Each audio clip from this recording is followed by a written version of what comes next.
Com o tema Investigação e Produção de Provas no Processo Penal Militar, Perspectiva Prática, Desafios Atuais, com o Dr. Renato Brasileiro de Lima, promotor de Justiça Militar do Ministério Público Militar da União. Dr. Renato é especialista em Ciências Penais pela Fundação Escola Superior do Ministério Público, Minas Gerais, graduado em Direito pela Universidade Federal de Minas Gerais, professor de Legislação Criminal Especial e de Direito Processual Penal na rede LFG, promotor de Justiça Militar da União, em São Paulo, autor de diversas obras e referência nacional na área de Direito e Direito Processual Penal Militar.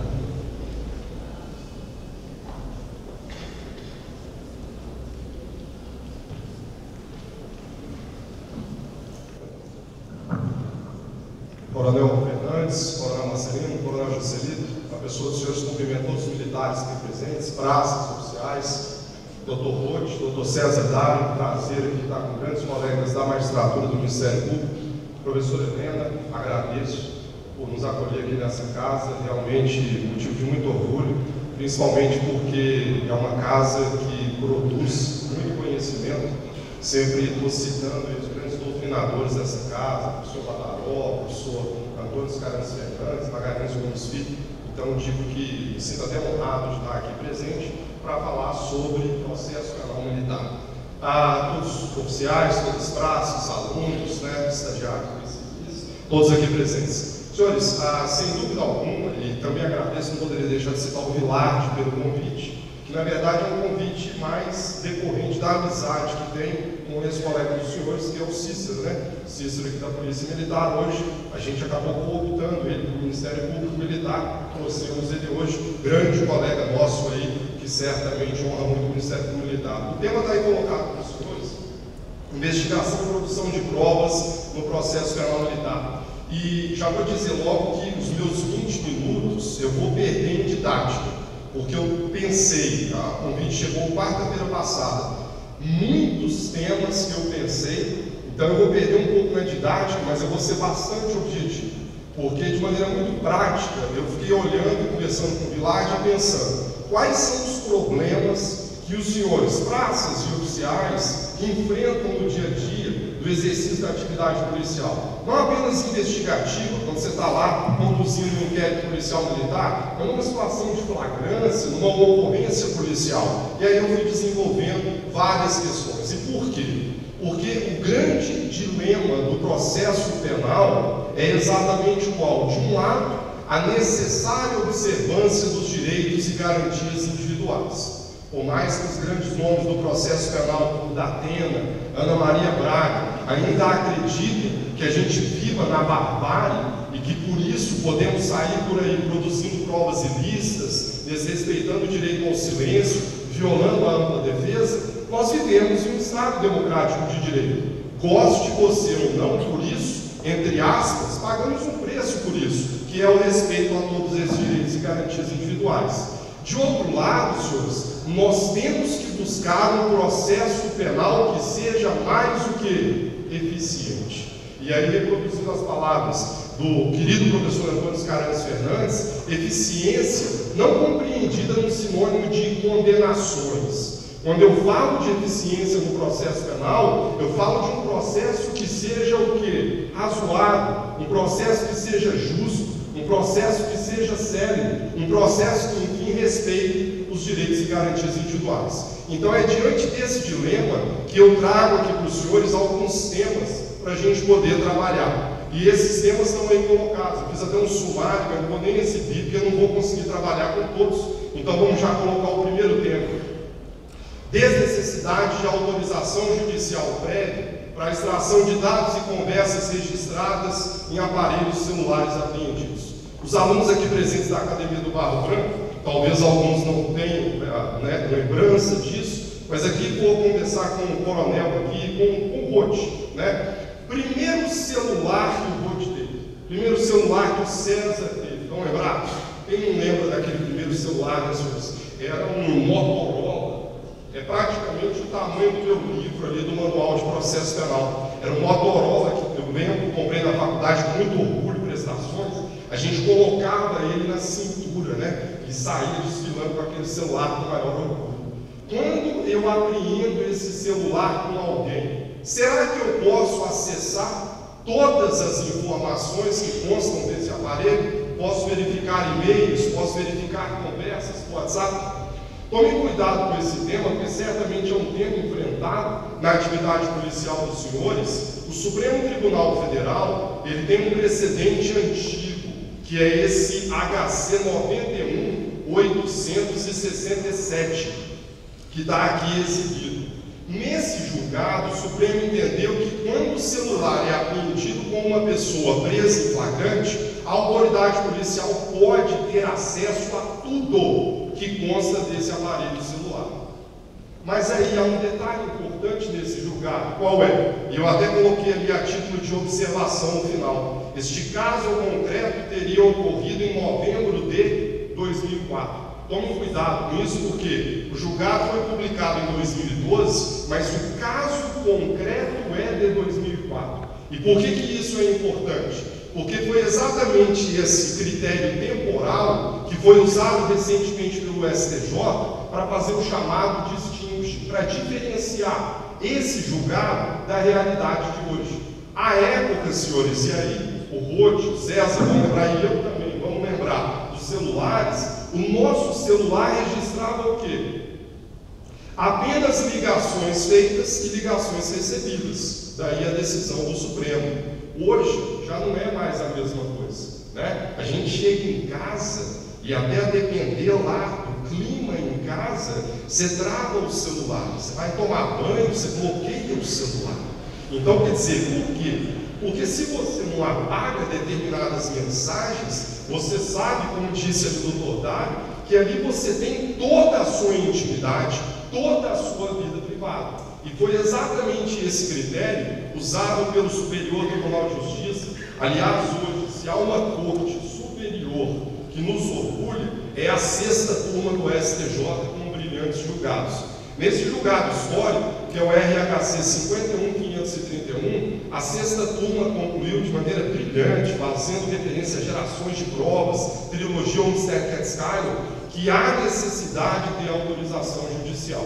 Então, em conclusão, Vilarte, é importante que amanhã os senhores, prendendo em flagrante um traficante, um multi-homicida, não se precipitem para ter acesso a essas informações. Apreendam o celular e peçam autorização judicial, exatamente para amanhã não corrermos o risco desse indivíduo ser colocado em liberdade devido ao reconhecimento da ilicitude da prova. Segundo tema importantíssimo, e certamente muito enfrentado pelos senhores praças e oficiais no dia a dia da atividade policial, principalmente de natureza repressiva.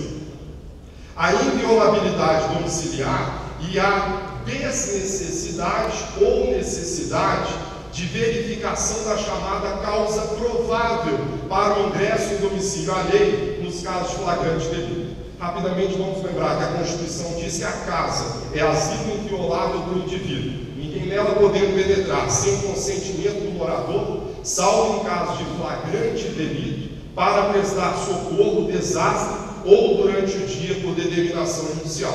Qual é o grande problema? Pela leitura da Constituição Federal, eu posso ingressar no domicílio de alguém sem prévia autorização judicial, desde que haja uma situação de flagrante delito. E o grande problema é, como é que eu sei que há um flagrante delito no interior daquela residência? Me permita dar um exemplo. Você está passando aqui pelo centro, você está passando aqui por uma região sul de São Paulo, e você percebe que numa casa acaba de entrar um corintiano. 5 minutos depois entra mais um corintiano. Eu não vou colocar mais um terceiro, porque certamente você poderia dizer que já teríamos uma associação criminosa ali em andamento. Mas eu tenho 2 no interior daquele domicílio. Será que o fato de termos 2 corintianos no interior de um domicílio me autoriza a conclusão de que naquele local há um flagrante delito? E que por esse motivo ali poderia ingressar sem prévia autorização judicial? Senhores, de boa fé ou de má fé, a verdade é que sabemos que em muitas situações os policiais ingressam e verificam num momento posterior que ali haveria uma situação de flagrante delito. Muito cuidado com isso. E trouxe, pessoal, todo esse material está disponível aí com o Vilarte, e depois encaminho com o maior prazer pelas redes sociais. O Supremo Tribunal Federal, cito aqui para vocês o RE 603, 616, e cito também mais 2 julgados recentes do STJ, vem dizendo de maneira muito clara o seguinte: para poder ingressar no domicílio, você tem que demonstrar num momento anterior que você já tinha fundados indícios de que naquele local haveria uma situação de flagrante delito. Eu estou brincando com os nossos amigos corintianos, mas por mais que eu suponha, por mais que eu queira adivinhar que ali haveria um flagrante delito, se eu não demonstrar a priori que havia fundados indícios, ainda que eventuais elementos sejam encontrados num momento posterior, isso não validaria essa violação domiciliar. Então, mais uma informação importante, porque amanhã a gente pode ter toda uma operação, toda uma apreensão invalidada, exatamente devido à ausência desse indício. E nesse ponto, Rod, é extremamente importante a gente fazer referência a quem? A nova lei do abuso de autoridade. A nova lei do abuso de autoridade, já estou trabalhando incansavelmente há mais de um mês nela, e vamos até o dia 20 de dezembro para concluir os comentários à lei. Ela trouxe um artigo que merece a atenção de vocês. Entra em vigor no, acho que dia 3 de janeiro, alguns artigos aí. Vale a pena atentar, senhores, para o artigo 22 da Lei do Abuso de Autoridade, que fala sobre uma violação domiciliar, e é interessante fazer a leitura do parágrafo 2º desse artigo 22, porque ele vai dizer o seguinte: vejam, não haverá crime se o ingresso for para prestar socorro ou quando houver fundados indícios que indiquem a necessidade do ingresso em razão de situação de flagrante delito. Quer dizer, toda essa jurisprudência que eu exibi para os senhores, ela acaba de ser positivada na 13.869, para dizer exatamente que, se você ingressar e se você não demonstrar que antes você já tinha fundado os indícios, você, delegado, policial, promotor, juiz, amanhã poderá responder pelo crime de abuso de autoridade do artigo 22. Aí surge um problema. Você vira para mim e fala assim: poxa, Renato, mas você, policial, você, promotor, achou que havia indícios. Eu senti lá várias pessoas entrando e saindo daquela localidade, vi pessoas suspeitas ingressando naquele local, dinheiro sendo movimentado. Você achou que aquilo era fundado indício e ingressou no domicílio sem autorização. E se o juiz amanhã não concordar com você?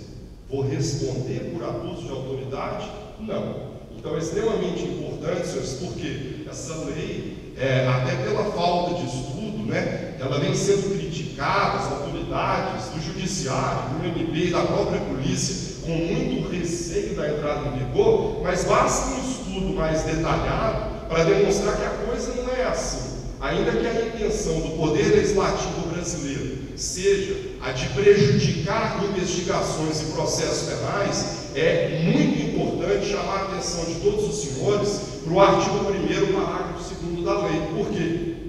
Chamado crime de hermenêutica, Diz o parágrafo 2º: a divergência na interpretação da lei ou na avaliação de fatos e provas não configura abuso de autoridade. Então, brincadeira à parte, uma coisa é olhar para uma casa onde tem uma bandeira do Corinthians e resolver invadir dizendo que ali é um flagrante delito. Agora, eu vi pessoas entrando e saindo, uma grande movimentação, eu vi dinheiro circulando ali naquele local. Na minha avaliação, como promotor, como delegado, como juiz, eu entendi que havia um flagrante delito. Eu entrei sem autorização judicial. Ah, Renato, o juiz não concordou com você, o promotor de justiça não concordou com você. Problema nenhum. Criminalmente eu não vou responder por isso, exatamente devido a essa excludente aí consubstanciada no parágrafo 2º, que afasta a possibilidade de tipificação do chamado crime de hermenêutica. Tomem cuidado com isso, essa excludente aplica-se não apenas para o juiz, mas para todos os agentes públicos, sejam eles promotores, delegados, policiais militares, policiais civis e assim por diante. Esse tema não me permite pular, porque o professor Dr. César Dário, professor, já falou sobre o assunto, que é a interceptação telefônica decretada pela militar estadual e possibilidade de utilização dos elementos em relação a civis. Todos nós sabemos que a Justiça Militar Estadual, ela tem competência para julgar apenas os militares dos estados. Aí o problema é, mas e se no curso de uma interceptação telefônica eu descubro elementos relacionados a civis? São válidos? Evidentemente que sim. E por dois motivos que poderia dizer. Primeiro, por conta da chamada teoria do juízo aparente. Talvez num primeiro momento não havia nenhum indicativo do envolvimento de um civil, e também, senhores, por conta do quê? Da chamada teoria da seletividade. A interceptação foi decretada pela militar estadual para investigar crimes militares praticados por militares estaduais. Se os elementos foram encontrados de maneira fortuita em relação a civis, eu não tenho que declarar a ilicitude dessa prova, salvo, logicamente, se eu me valer dessa oportunidade para perpetuar uma investigação, uma interceptação contra um civil, sabedor que sou que na condição de juiz militar estadual eu já não teria competência para tanto. É o que aconteceu e é o cuidado que todos nós devemos ter com o ex-senador Demóstenes Torres. Num primeiro momento, para mim o raciocínio é absolutamente válido, a interceptação foi decretada por um juiz de primeira instância.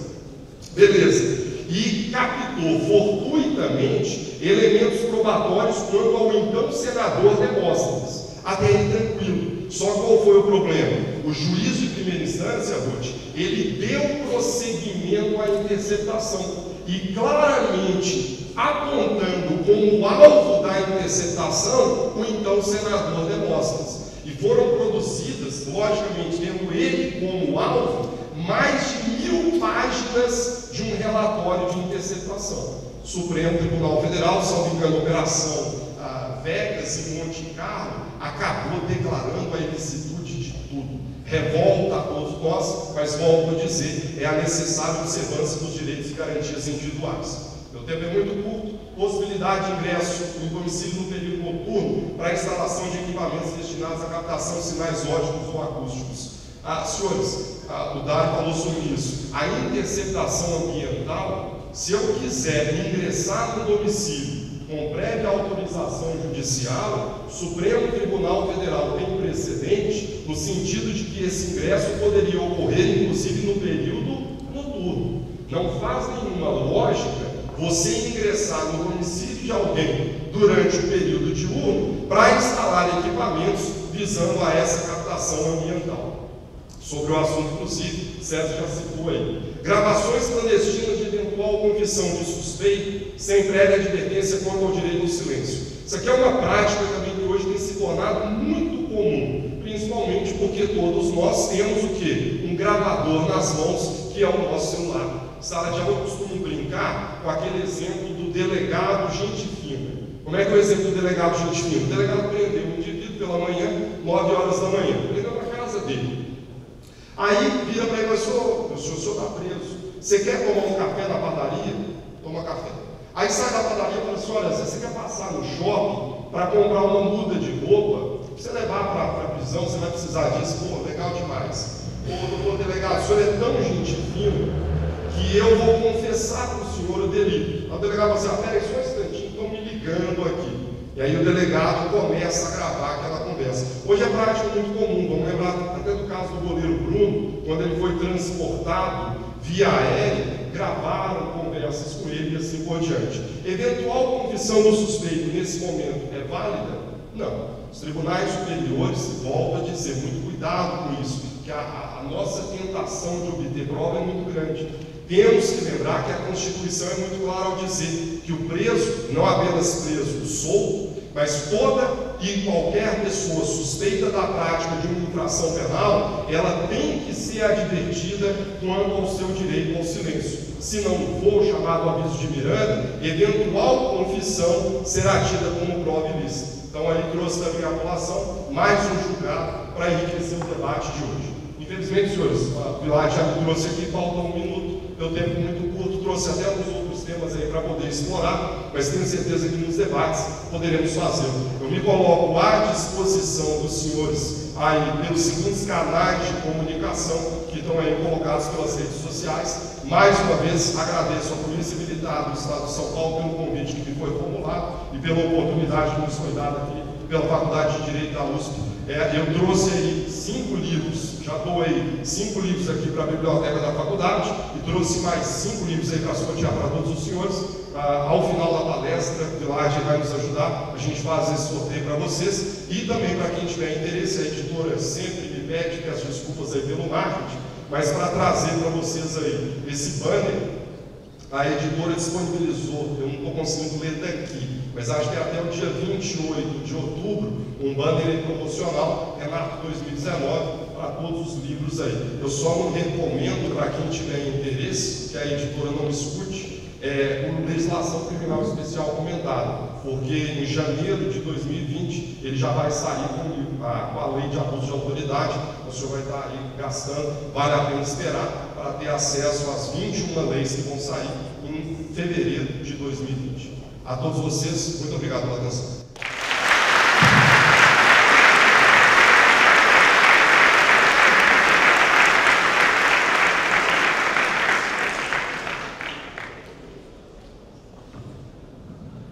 Como tema, crimes, penas e as mudanças na responsabilidade penal dos agentes públicos, a partir da Constituição Federal de 1988, vamos convidando a doutora Helena Regina Lobo da Costa, advogada e professora associada da Faculdade de Direito da Universidade de São Paulo, possui graduação em Direito pela Universidade de São Paulo, no ano de 2000, mestrado em Direito Penal pela Universidade de São Paulo, em 2003, doutorado em Direito Penal pela Universidade, também Universidade de São Paulo, em 2007. Muito bom dia. Eu quero, em primeiro lugar, agradecer ao Coronel Fernandes pelo convite, para falar um pouco com os senhores e senhoras sobre direito penal.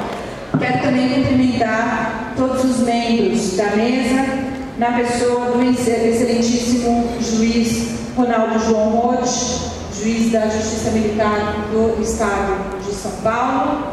Cumprimento os demais presentes, a realidade que se infiltra nos aparatos de poder estatal. Portanto, corrupção, e aqui eu estou me valendo do tema não em sentido técnico, mas propriamente do entendimento amplo de corrupção. É claro que essa alteração tem gerado muitos debates. Existem posições dizendo não são todos os crimes da legislação especial que passarão a integrar a competência da Justiça Militar, apenas aqueles do Código. Nós já temos uma decisão no STJ dizendo que também os crimes da legislação. Eu não vou entrar nessa discussão agora, mas o fato é que essa criminalidade é uma criminalidade que interessa, seja porque ela, muito provavelmente, na interpretação que parece que vai se consolidar, vai sim passar a integrar a competência da Justiça Penal Militar, mas também porque interessa a todo e qualquer agente público compreender qual é a responsabilidade penal decorrente do exercício, ou melhor, do mau exercício das suas funções. Problemas semelhantes aparecem também nos tipos de corrupção ativa. O Código Penal Militar traz o verbo dar, além dos verbos oferecer ou prometer dinheiro ou vantagem indevida para a prática, omissão ou retardamento de ato funcional. Ao passo que o Código Penal apenas se refere a oferecer ou prometer a vantagem. Ou seja, dar a vantagem não é crime, segundo o Código Penal. Casos importantes tiveram absolvição por conta dessa questão. Se nós sairmos do direito para cometer o crime, já não valeu a pena o combate à criminalidade. Muito obrigada pela atenção.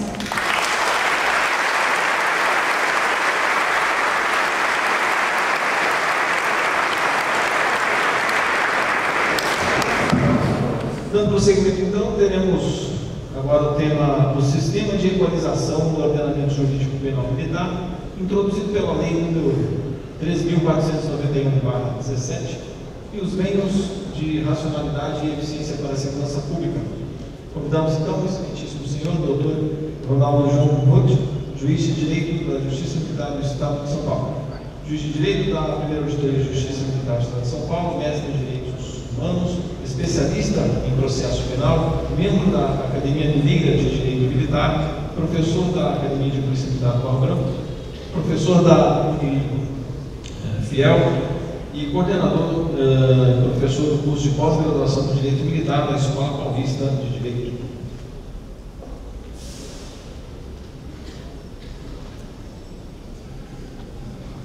Muito bom dia a todos. Realmente uma emoção muito grande estarmos aqui na Faculdade de Direito, lá no São Francisco, no Salão Nobre da USP, num evento dessa envergadura. Parabenizo a comissão organizadora, cumprimento aqui especialmente aqui o Coronel Fernandes, o Coronel Marcelino, que foram aí aqueles que muito se empenharam para esse evento ocorrer. Cumprimento a professora Helena, que professora da USP, que brilhantemente aqui me antecedeu. É importante nós destacarmos que a professora Helena, além de obviamente mulher, dentro desse rol de palestrantes, ela é advogada e professora aqui da USP, dando legitimidade aí a esse evento. Cumprimento também o professor Silveira, nosso velho amigo, filho de um grande juiz da Justiça Militar, Leitão da Silveira. Obrigado pela presença. Cumprimento os oficiais, os cadetes, que estão aí nessa parte mais acima, os advogados, os ilustres advogados, aqui estou vendo muitos deles, também promotores, e parabenizo todos os palestrantes que me antecederam aí, tanto o capitão Rodrigo, o capitão Casado, o César Mariano, procurador de Justiça, Renato Brasileiro, nosso promotor da JMU, professor Helena, e nós vamos falar aqui no fechamento dessa manhã da Lei 13.491/17. Todos devem ter percebido que todos os temas orbitam em torno desta lei. Esta lei que já é uma realidade incontestável, após 2 anos de vigência desse novo ordenamento, todas as polícias militares do Brasil, todos os próprios bombeiros militares do Brasil passaram a intensificar, a alavancar a sua atividade de polícia judiciária militar. Então, os nossos delegados de polícia judiciária militar, essa expressão que uso, os crimes militares por extensão, estão aí demonstrando a competência, a sua eficiência na investigação e elucidação dos fatos. O problema maior no Brasil hoje é o cumprimento da lei e, no que tange a apuração dos crimes, é se chegar ao resultado. E no âmbito das instituições militares, esse resultado é quase 100% alcançado. Quiçá também acontecesse isso no âmbito comum. Os crimes aí que ocorrem aí torrencialmente. O Brasil é conhecido como um dos países mais violentos do mundo. Chegamos a ser 178 homicídios dolosos por dia, 65 mil ao ano, e o índice de elucidação do crime, volto a dizer, índice de elucidação do crime varia num percentual de 2 a 8%. Esse modelo obsoleto de polícia que nós temos no Brasil, já superado em todo o mundo. O Brasil é acompanhado de 2 países africanos. Esse trabalho dúbio, o bis in idem, a polícia militar atende a ocorrência e leva para a delegacia de polícia, já deveria ter acabado há muito tempo. Precisamos deixar a polícia civil investigar. Esse é o papel dela. Todos esses índices que eu citei de apenas um crime é de responsabilidade da Polícia Civil e da Polícia Federal. A Polícia Militar não tem nada a ver com isso. A Polícia Militar faz 24 horas, muito bem, policiamento em todo o Brasil. Então, meus parabéns a todos os presentes, e nós vamos aqui, no espaço de minutos que nós temos, falar da Lei 13.497. Eu vou falar embaixo, até com uma dinâmica melhor.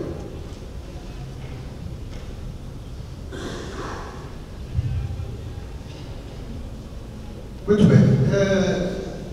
Nos foi, então, designado a falar sobre a investigação policial militar, a justiça militar e os seus novos desafios. Aqui eu já vou dar o primeiro aqui.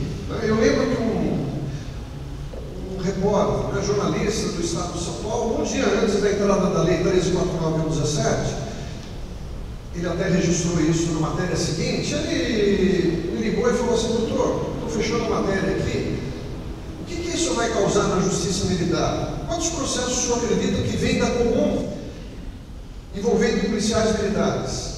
Naquele momento eu não estava preparado nem para receber a ligação, muito menos para eu dizer o dado. Eu falei: olha, mais ou menos aí, eu acredito que não vai passar de 400 processos. Veja, 2 anos depois da entrada em vigor, a Justiça Militar de São Paulo, que é referência no Brasil, somando todos os crimes que vieram da comum, não chegam a 80 crimes, 80 processos. Nós recebemos, sim, lógico, abril do ano passado, de uma vez só, 1.000 notícias crimes envolvendo o abuso de autoridade, porque todo preso aponta o policial, né, ter praticado uma violência, um abuso, etc. E essas questões, que agora são de atribuição da Polícia Judiciária Militar, foram todas processadas, mas se a gente for ver de 1.000, não chegam a 10 que se tornaram processos, né? São denúncias totalmente vazias. Bom, é nesse contexto então que nós vamos falar. E aqui eu trago um dado muito importante nisso que eu acabei de dizer. Alguém vai dizer assim: será que a Polícia Civil não está trabalhando tanto quanto esperado para alcançar mais crimes envolvendo policiais militares? Não acredito. Será que a Polícia Militar não está trabalhando muito para apurar o envolvimento dos seus agentes em desvio de conduta em crime? Também não acredito. Um dado expressivo aqui no estado de São Paulo, e nós precisamos comemorar, é que de 80.000 homens, o efetivo da Polícia Militar, homens e mulheres, passa um pouco, chega a 85. Sabe qual é o percentual de envolvimento de crimes nós temos? Aqui no estado de São Paulo, eu falo isso nas minhas palestras no Brasil todo.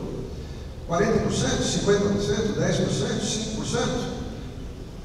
Menos de 0,5%. Então, parabéns à nossa Polícia Militar, né, porque é uma instituição honesta, séria, legalista e protege a sociedade. E aqueles que não se conformam com a Polícia Militar, não se conformam, nós estamos dentro do Estado Democrático de Direito. Né? O que nós não podemos admitir é que uma lei que está em vigor durante 2 anos, ela seja não cumprida porque tem que cumprir a lei. Então, oficiais são indiciados aí por usurpação de função, cumprindo o seu dever de apurar o crime militar. O absurdo é tão total que, diante de vários casos dessa natureza, nós podemos citar uns 10 pelo menos aí, todos eles foram trancados no âmbito da justiça comum. Ainda bem que existe o judiciário para pôr cobro nesse tipo de abuso. Né? O Renato Brasileiro falou do abuso de autoridade, daí um abuso. Né? Mas enfim, vamos lá, a gente tem pouco tempo e eu vou sintetizar aquilo que preparei para os senhores aí. A 13.497 se trata do crime militar por extensão.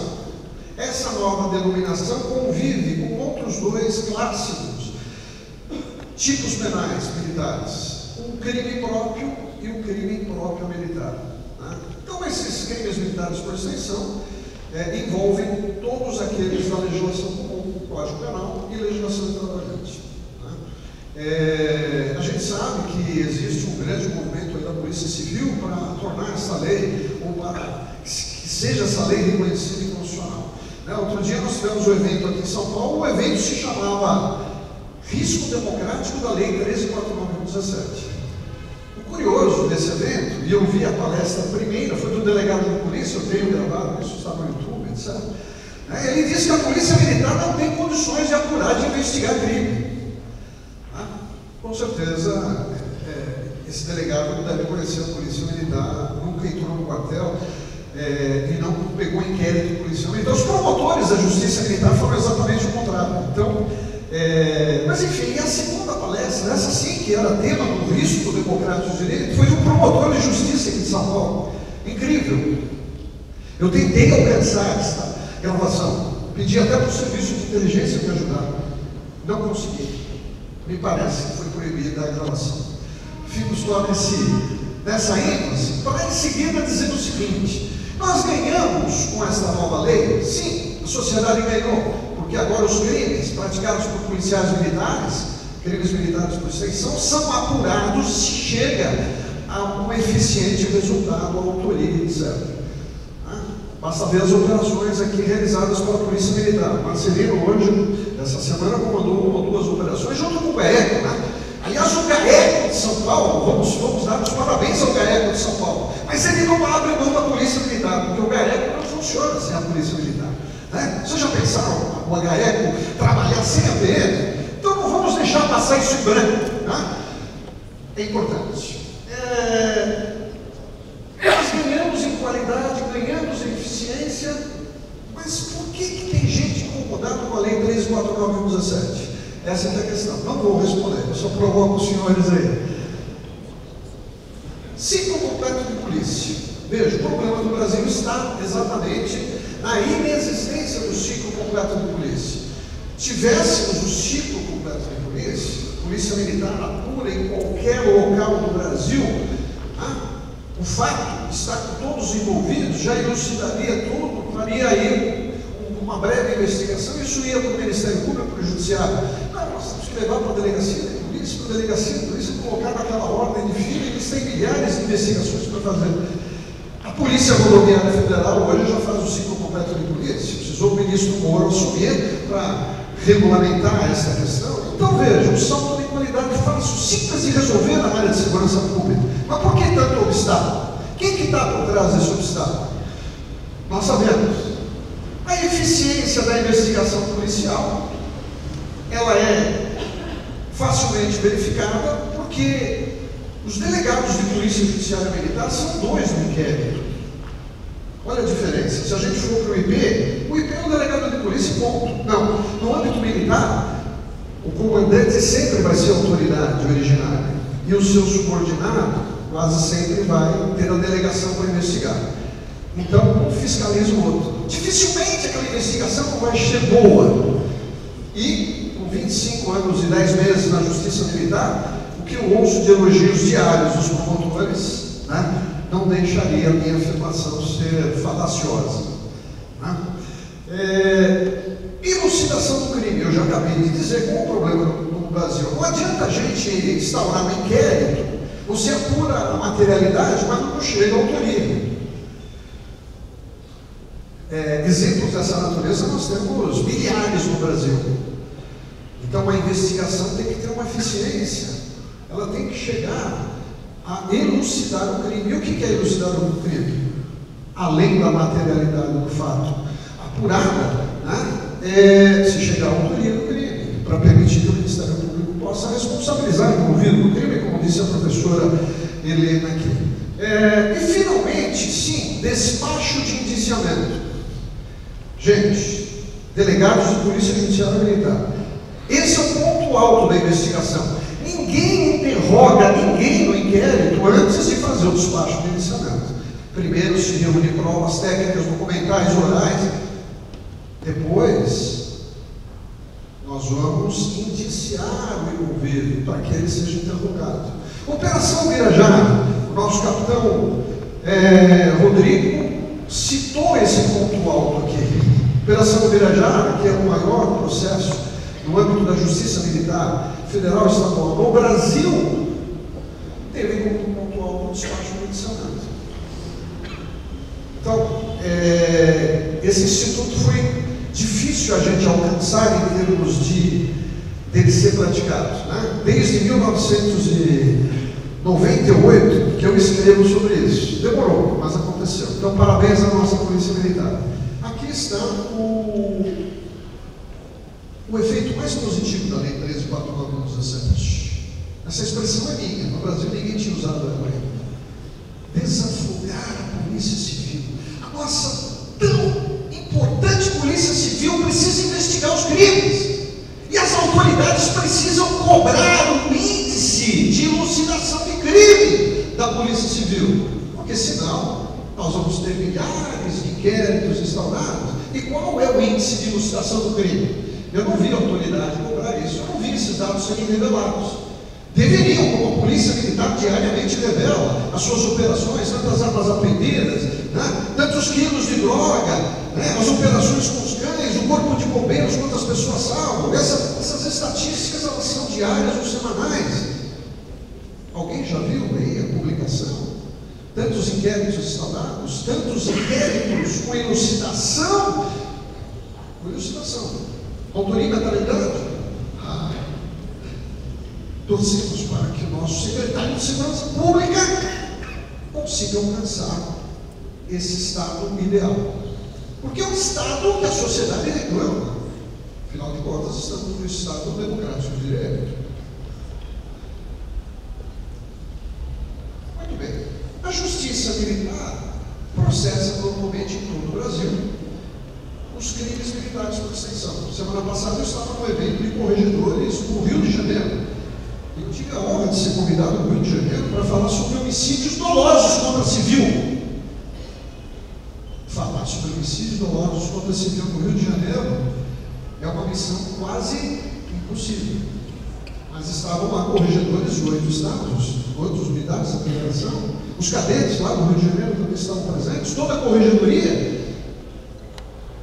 Então, nós vemos que o sistema está funcionando normalmente com a 13.4/2017. E a justiça militar, muito célere, com a sua característica, tem dado vazão a essa demanda. O Superior Tribunal de Justiça tem reconhecido, nos precedentes que lá chegaram, eu posso citar pelo menos 5, o reconhecimento de que a justiça militar é competente para apurar assim, e a polícia judiciária militar tem atribuição para apurar esses crimes.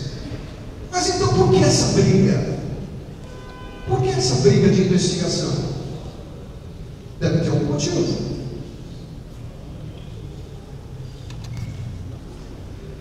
Eu lamento profundamente, não é generalizado, precisamos dar também fazer essa afirmação.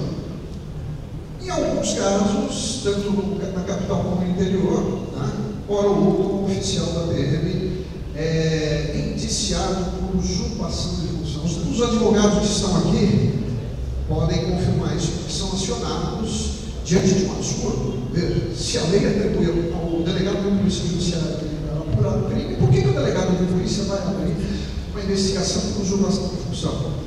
Doutor Renato Brasileiro, está aí o abuso de autoridade. Claro. O Ministério Público tem que agir. Não pode ficar à distância. Tem que agir.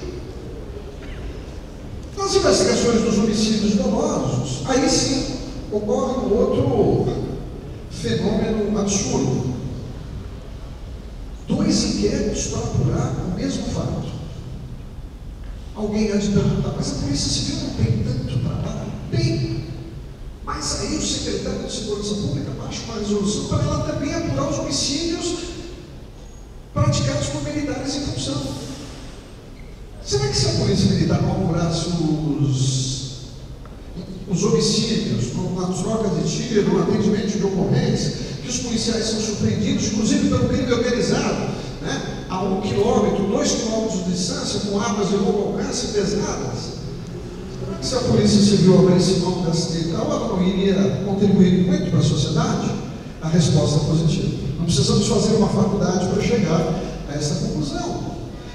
No entanto, aqui em São Paulo, lamentavelmente, existe uma resolução da Secretaria de Segurança Pública para que a Polícia Civil faça o mesmíssimo trabalho de apuração. E isto chega para o mesmo promotor de justiça, 2 investigações.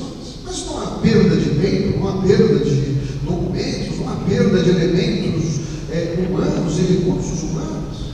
É uma questão de gerenciar a Secretaria de Segurança Pública. Bom, mas mas então o que fazer? Fácil resolver. Nós estamos aqui com um público seleto. Qualquer policial militar que estiver sofrendo um inquérito policial civil está sofrendo um constrangimento ilegal.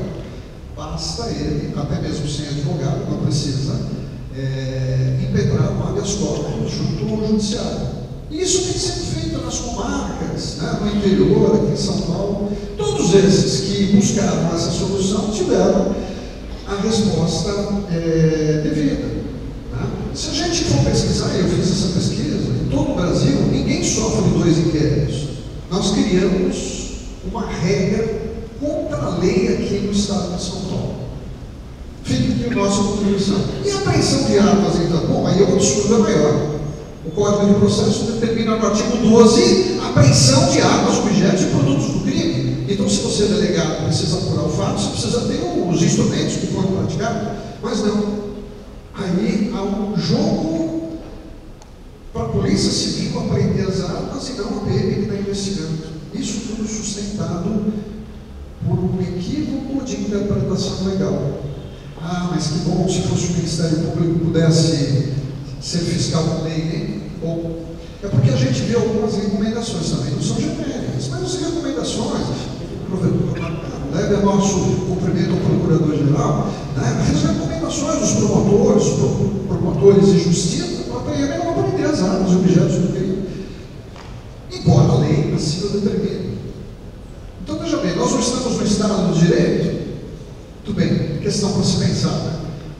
Bom, eu fecho a minha exposição no tempo adequado, até porque um bom soldado tem que cumprir ordens. Né? Deixamos a nossa contribuição aqui da maior obra de direito militar no mundo, 55 autores, ministros do STF, STM, desembargadores, promotores, advogados e oficiais da PM e das Forças Armadas. O nosso livro, um deles, né?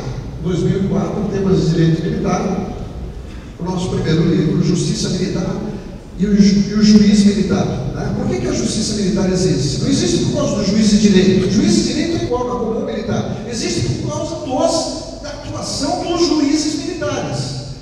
E todos estão convidados a assistir às audiências da Justiça Militar. Né? Vão ter essa constatação. Deixo aqui a contribuição, nós vamos sortear hoje revistas de direito militar, é uma literatura para ser dividida com todos. Tá? Então é um direito vivo, sendo bimestralmente tratado na revista de direito militar. Tá? E encerro por aqui a minha exposição, agradeço aí a atenção de todos. O tempo realmente foi curto para todos os palestrantes, não foi diferente para mim. Um abraço, muito obrigado.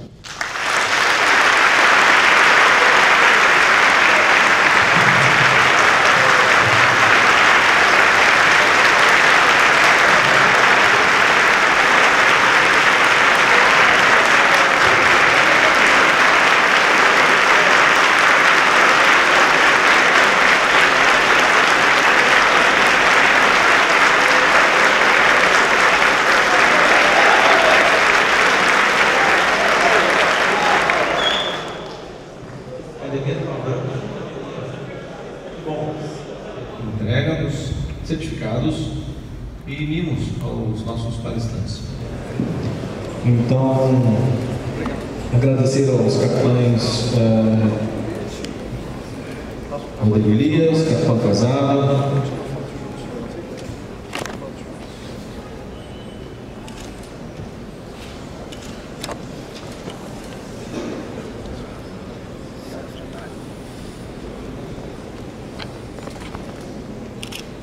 sem perder a sequência aqui, agradecer ao doutor Sérgio da Silva, agradecer mais uma vez ao doutor Renato Brasileiro de Lima, a doutora Helena Regina da Costa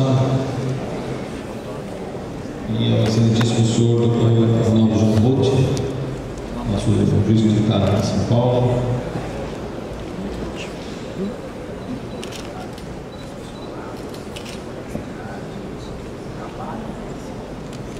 Também realiza a entrega de certificados e mimos do senhor Coronel Marcelino, corregedor da Polícia Militar.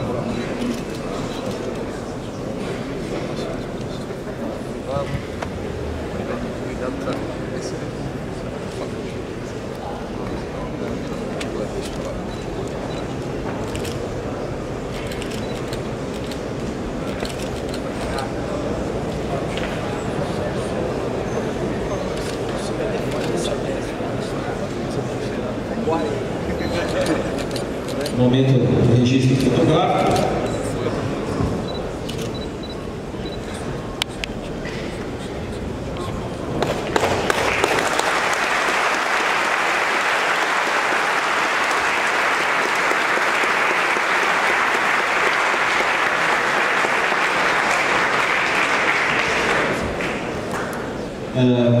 As palavras de encerramento do colega Marcelino. Pedimos a atenção de todos. Só uma palavra de gratidão. Eu gostaria de externar aqui aos palestrantes nesse momento, o comandante-geral que está em missão no Palácio dos Bandeirantes, ainda embarca hoje em missão oficial para os Estados Unidos, porque o Estado de São Paulo virou um case internacional com a baixa dos índices criminais, com drogas apreendidas, até setembro, mais de 120 mil presos. Então, o Estado de São Paulo nos orgulha de ser brasileiros, graças à Polícia Militar, ao sistema de Polícia Militar e ao sistema de segurança. Em 88, eu me recordo, bem antes da promulgação da Constituição, eu era cadete, estava lá nesse exato ano que os senhores estão aí, estava no 3º ano, e era um momento de muita dúvida e de incertezas com a Constituição de 88. Saímos para coletar assinaturas, eu lembro disso, assinaturas para que nós figurássemos a Constituição. E ao Coronel Terra, que hoje dá nome ao centro, o Coronel Terra, ele estava lá e ele conseguiu colocar no caput do 144 da Constituição a preservação da ordem pública. E a única instituição que repete isso na sua missão específica, a única instituição, sem desmerecer nenhuma das outras, sem desmerecer a Polícia Federal, a Polícia Civil, a Polícia Rodoviária Federal, nenhuma instituição. A única instituição que repete isso na sua missão específica de policiamento ostensivo e preventivo, da preservação da ordem pública, é a Polícia Militar. Então atuamos talvez onde as outras não atuam. Fazemos partos dentro de viatura quando o sistema de saúde não consegue atender. Resgatamos pessoas, salvamos vidas e protegemos pessoas. E este momento aqui, doutor, representantes aqui do Largo São Francisco, doutor Floriano, que muito conversamos a respeito dessa gratidão. É um momento nobre, um momento marcante, porque o Estado Democrático de Direito se fortalece quando instituições sérias do ensino, da polícia, da educação, da saúde, de todas as áreas, instituições sérias se unem, fazendo uma parte, cria-se uma sinergia. Juntos somos muito mais fortes contra o mal. E o bem prevalece, o Estado Democrático de Direito prevalece quando nós estamos unidos para combater aquilo que a sociedade não quer. Muito obrigado, faço o encerramento com a voz apagada de emoção, porque este é um momento histórico. A todos que aqui estiveram presentes, meu muito obrigado a todos aqui, gratidão eterna. A todos os senhores e aos senhores palestrantes, o Comando Geral me fez